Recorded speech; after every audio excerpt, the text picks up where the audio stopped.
Howdy folks, and welcome to green Boulder, Colorado. Oh, wait a minute, maybe not so green. Yes, it is, because behind me I have the 2021 Volvo XC90 T8 Recharge Inscription. Quite a name. And it's a plug-in hybrid, a PHEV. And it goes against a very competitive segment, and in just a moment I'm going to tell you all about it. There is a lot going on under here, so let's make it really simple. First of all, this starts out with a turbocharged and supercharged 2-liter 4-cylinder engine. Volvo's been doing this for a while, and so far it sounds like that it's a relatively good combination. You're getting torque all the way throughout the band without a lot of drop-off. That's one of the reasons why they do this. So at first you have the supercharger kick in, then the turbocharger kicks in later on.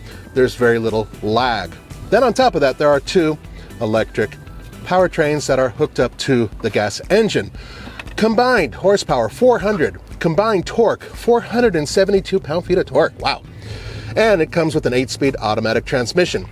This is an all-wheel drive vehicle, so obviously all 4 wheels are getting power. It's a proven, reliable setup.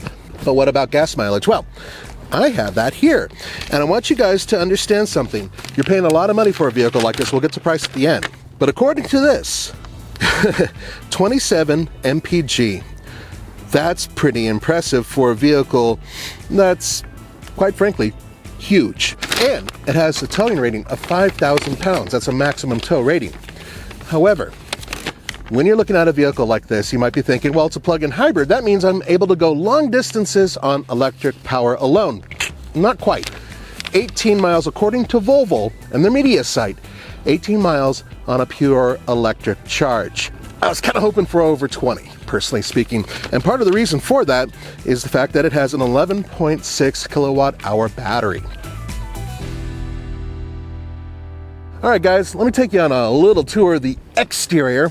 Now, first of all, this is going into its 6th model year, so it's been around for a little while.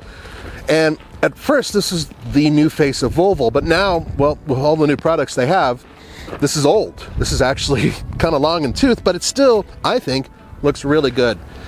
Now, the car companies that it competes against, Audi, Acura, BMW, Mercedes, this sits like firmly in the middle, both in terms of design language, technology, presentation, snoot value, whatever you want to call it. But the thing about Volvo that I really like is that it's not as pretentious as some of the other vehicles, even with these really just oversized 21-inch wheels. Come on back here. There's something else that Volvo's doing. And this is one of the few vehicles they're still doing it with. They actually have exhaust ports, and they're somewhat functional. In other words, there's little pipes back there. Actually, some of Volvo's other vehicles no longer have exhaust ports. Now, this is both a pro and a con.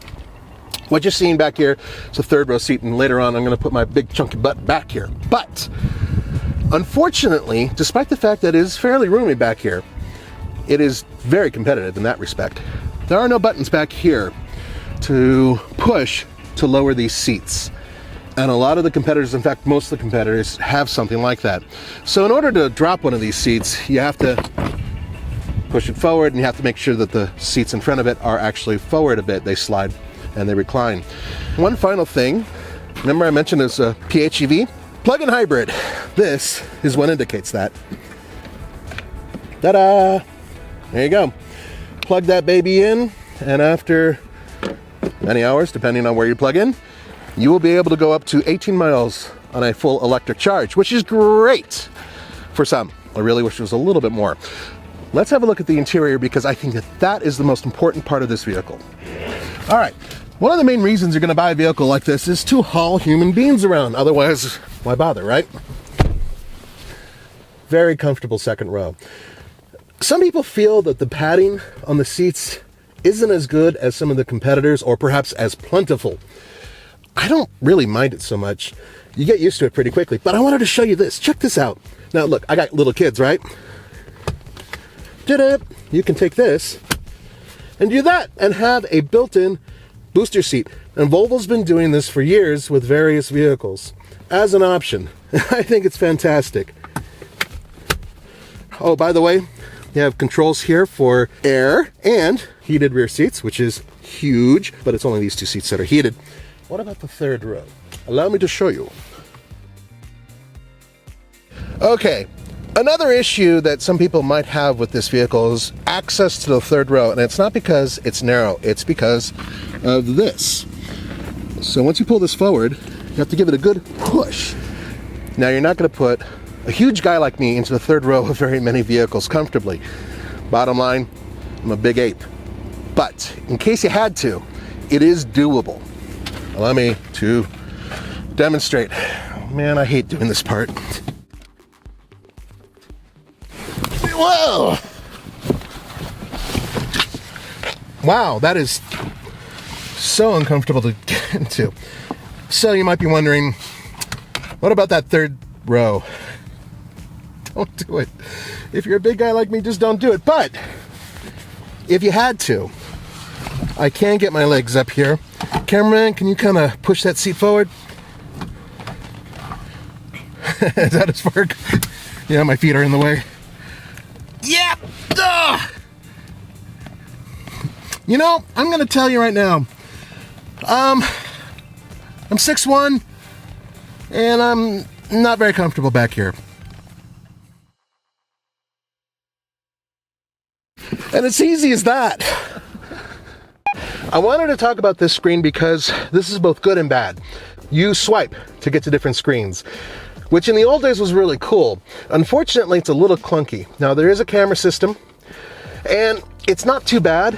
I do like the fact that you are able to follow the lines, and there is a 360 view, and that works really well, and you can actually select different buttons in the 360 view. It just takes a little bit of time, and yeah, you can zoom, which is really cool. The thing is, this system requires you to use the screen for almost everything you're going to do. You may notice actual hard buttons, there's only a few, and those are primarily for climate control and volume with the stereo system, which, by the way, is a Bowers and Wilkins badass system, but it costs a lot of money to get that as an option. Point is, this overall system is not quite my favorite. The activation of everything in here is, as I said, it's just a little bit on the clunky side, and the swiping part, when you're on the road, not the easiest thing. And I find that this system is not very intuitive, and that's probably my biggest issue with maybe the entire car, because it drives great. Now, as much as I like sporty driving, I'm going to try to drive this thing in pure eco mode. Not a lot of battery charge, but it still should get me a few miles. And the cool thing is, it's silent drive. So, go to drive. Okay, I talked about briefly who this vehicle would really compete with in terms of automaker. Audi, BMW, Acura, and Lincoln, by the way. The new Lincoln Aviator definitely competes with this vehicle. Although if you get the Aviator Hybrid, that thing is a torque monster. However, 472 pound-feet of torque, that's really good. This thing is legitimately quick. Oh, did you hear that? The engine kicked on. Why? Because I put my foot all the way into it. If you're driving this vehicle, especially if it has a decent charge in it, and you're in one of their eco modes, and there are a couple to choose from, you are able to drive it mostly in electric. But when you really pound it and you need that power, gas engine's going to kick on. One thing that you guys need to know, in this class, this is really the only plug-in hybrid. Yes, Mitsubishi does build one as well, but it doesn't compete with this in terms of class. If you look at other vehicles that it competes against, yeah, Ford, Lincoln builds a hybrid, but it's not a plug-in hybrid. So far, in terms of plug-in hybrid luxury 3-row SUVs that offer 4-wheel drive, yeah, it's sort of in a class of its own. One thing, and it's kind of my final comment on the vehicle, is that despite the fact that it is luxurious, it is very quick, it's economical, it has been around for a little while. And now it's pretty much the oldest thing that Volvo produces. As such, perhaps it's time for them to do a significant update, or perhaps an all-new vehicle. And I have a feeling that's going to come very soon. Yep. expect an all-new XC90 within the next 10 years. So let's review. Powerful, economical, very luxurious, competitive, but third row is rather compromised for large people. And, well, it's not exactly cheap at nearly $82,000, but bear in mind that this has every conceivable option. And when you compete against vehicles like BMW and Audi, you'll find that this is extremely competitive.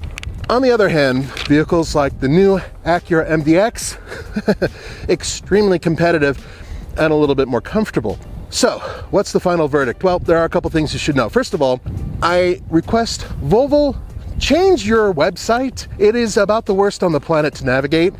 It's really hard to find one of these with the regular T5 package, which is just the gas turbo engine, because they don't want to sell them anymore. That's my guess. And one of the reasons why, because one of these front wheel drive T5 base model starts at $49,000, which is a bit of a bargain. And then if you move up to an all-wheel drive version, it's a couple grand more. Honestly, unless you really need a PHEV, that might be the better choice. Thank you guys so much for joining me for the Fast Lane Car and TFL Now, TFL Truck and everything else. This is Nathan. I really do like this vehicle, but I think it's time for Volvo to maybe update it a little bit more. I'll see you next time.